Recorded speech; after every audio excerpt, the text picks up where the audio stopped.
باب لا يرد من سأل باللہ، جو شخص آپ کے پاس آئے اور اللہ کے نام سے سوال کرے، اللہ تعالیٰ کا واسطہ دے کر سوال کرے کہ اللہ کے لیے مجھے دو، اسے نہ لوٹایا جائے، اسے رد نہ کیا جائے، اسے کچھ نہ کچھ دیا جائے۔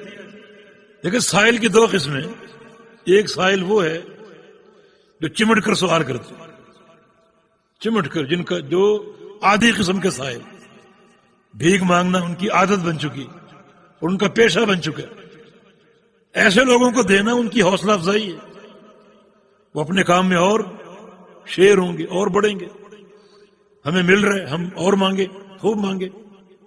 لیکن ایسے لوگوں کو بھی بہتر ہے، جیسا کہ ایک حدیث میں آتا ہے کہ تردو اللقمہ واللقمتان، کچھ سائل ایسے ہوتے ہیں جن کو لوٹا دو ایک لقمہ یا دو لقمے دے کر، کہ اللہ کے نام پر سوال کرو، جو اللہ کے نام پر سوال کرے اس کو رد نہ کرو۔ جو لوگ عادی ہیں اس بارے میں، ہمارے ہاں اکثر ایسے سائل گھومتے ہیں سوال کرنے والے، اور وہ ایک مافیا بن چکے، نشہ کرنا اور مجرم لوگوں کہ وہ ماتحت ہیں جو ان کو پھیلا دیتے ہیں، اور رات بھر جو پیسہ اکٹھا ہوتا ہے اس کو جمع کرتے ہیں، اور پھر یہ لوگ غلط مقاصد میں اس کو استعمال کرتے ہیں۔ ایسے مافیا کو بالکل نہ دیں۔ لیکن جس شخص کے بارے میں یہ علم ہو کہ یہ مستحق ہے تو اسے ضرور دینا چاہیے، اسے ضرور دینا چاہیے۔ لا يرد من سأل باللہ، جو اللہ کا نام لے کر سوال کرے اسے رد نہ کیا جائے۔ رد کرنا اللہ تعالیٰ کی تعظیم کے منافی ہے، وہ اللہ کا واسطہ دے رہا تو اللہ تعالیٰ کی تعظیم کے منافی ہے۔ تو ان سارے احوال کو آپ بہتر سمجھتے ہیں۔ ایسے لوگ جو مافیا کی شکل میں سائل ہیں انہیں قتل نہ دیا جائے، کیونکہ آپ کے پیسے سے وہ جرائم کرتے ہیں، معصیتیں کرتے ہیں، نشے کرتے ہیں، اور مختلف معصیتوں کے مرتکب ہوتے ہیں۔ اور بعض ایسے لوگ جو ان معاصی سے بچے ہوئے ہیں لیکن ان کو مانگنا ان کی عادت ہے، تو ان کو لقمہ دو لقمے دے کر رد کر دیا جائے کہ اللہ کا نام لینا۔ لیکن جو لوگ واقعی مستحق ہیں، ایسے لوگ اکثر سوال نہیں کرتے، ان کے حالات کو دیکھ کر خود آپ پہچانیں اور دیں ان کو۔ لیکن اگر وہ سوال کر بھی لے تو ان کو اچھا دینا چاہیے، کیونکہ اللہ کے نام پر وہ سوال کر رہے۔ اگر نہ دیا جائے تو یہ اللہ تعالیٰ کی تعظیم کے منافی ہو۔ تو شریعت نے یہ ادب سکھایا کہ اللہ رب العزت کی تعظیم کے جو متقاضیات ان کو پہچانو۔ یہ بات اللہ کی تعظیم کے منافی ہوگی کہ اللہ کا نام لے کر سوال کرے اور آپ اس کو رد کر دیں اور ڈانٹ دیں۔ رسول اللہ صلی اللہ علیہ وسلم نے ارشاد فرمایا من سأل باللہ فأعطوہ، جو اللہ تعالی کے واسطے اور اس کے نام سے سوال کرے اسے دو، ضرور دو اس کو۔ اعطو امر کا صیغہ، اسے ضرور دو، کم دو زیادہ دو، اپنی حیثیت کے مطابق دو۔ شریعت میں یہ کم اور زیادہ کی مقدار اہم نہیں ہے، اہم دل کا اخلاص، اہم جو ہے وہ دل کا اخلاص۔ حدیث میں تھا کہ ایک شخص ایک کھجور اللہ کے نام پر دیتا ہے، ایک کھجور، کیا اس کی اہمیت ہے؟ یربیھا کما یربی احدکم فلوہ، اللہ اس کھجور کو اپنے ہاتھ میں لے لیتا ہے اور اس کو پالتا ہے جیسے تم اپنے جانور کے بچے کو پالتے ہو، جو آہستہ آہستہ بڑھتا ہے، کھجور بھی بڑھتی ہے، حتیٰ تصیر مثل احد، حتیٰ کہ قیامت کے دن وہ کھجور تمہارے میزان حسنات میں احد پہاڑ کے برابر ہوگی۔ تو بات کم زیادہ کی نہیں، بات اللہ کی تعظیم کی اور دل کے اخلاص کی۔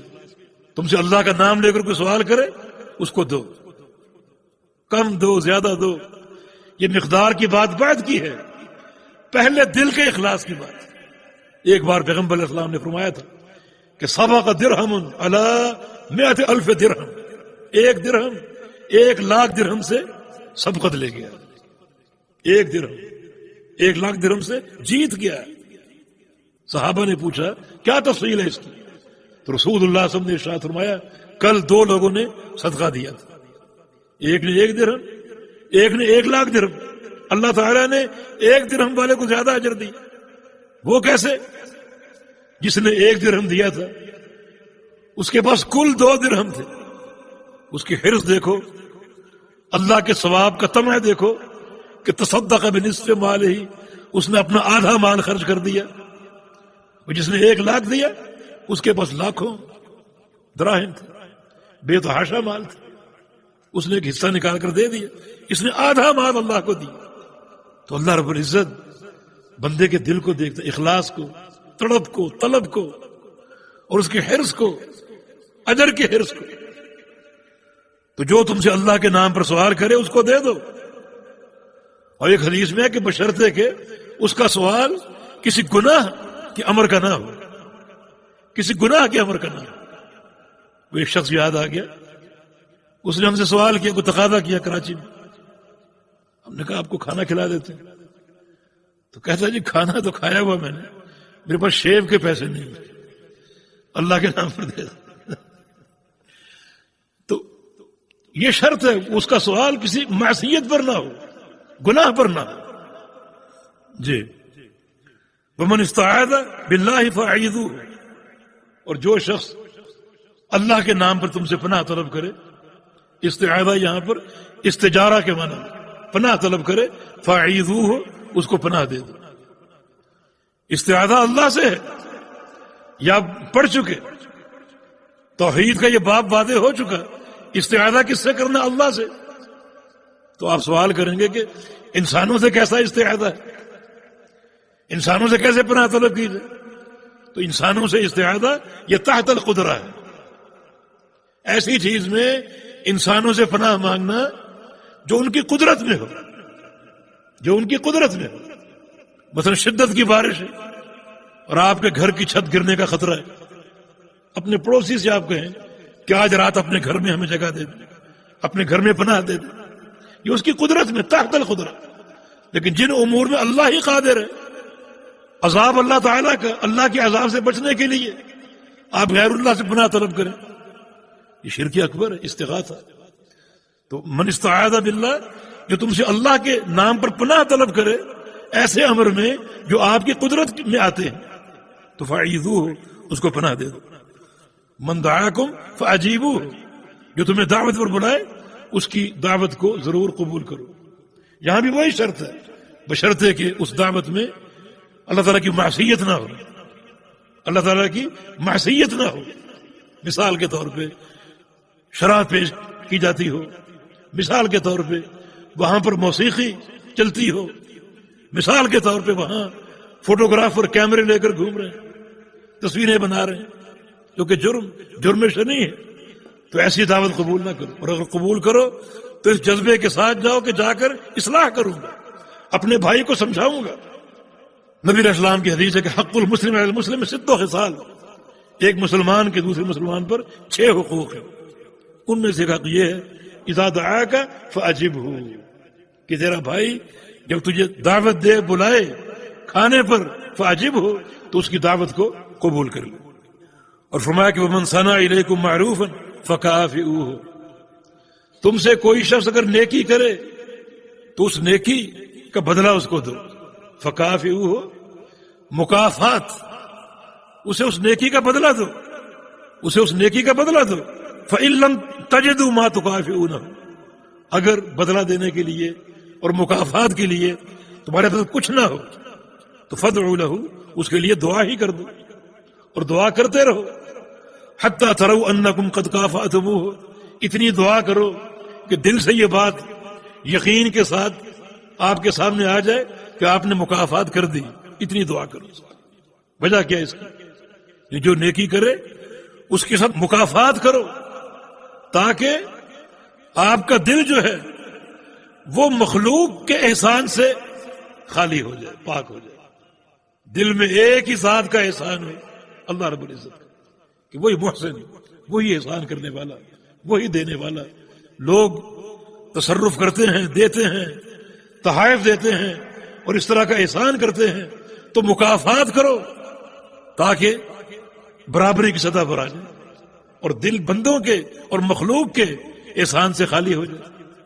احسان صرف ایک ہی، اللہ اس بات سے خوش ہوتا ہے. اللہ رب العزت چاہتا ہے کہ میرا بندہ بس میرے ساتھ جڑا رہے، سوال میں، دعا میں، عبادت میں، پکارنے میں، بس میرے ساتھ منسلک ہو جائے.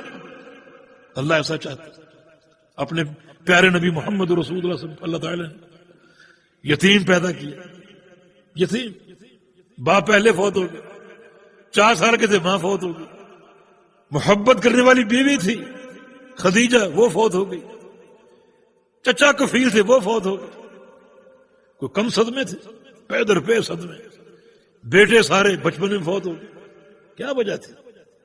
اللہ چاہتا تھا کہ میرے نبی کا تضرع, آہوزاری, دعا, تعلق بس میرے ساتھ ہو جائے. اللہ کو بڑا پسند ہے. اسی نقطے کے تحت فرمایا کہ اگر کوئی تمہارے ساتھ نیکی کرے, خیر کرے, تو اس کی مکافات اس کو دو. اگر مکافات کے لیے کچھ نہ ہو تو اس کے لیے دعائیں کرو, اتنی دعائیں کہ تمہارے دل سے یہ گواہی اٹھے کہ مکافات ہو چکی. دن رات اس کے لیے دعائیں کرو.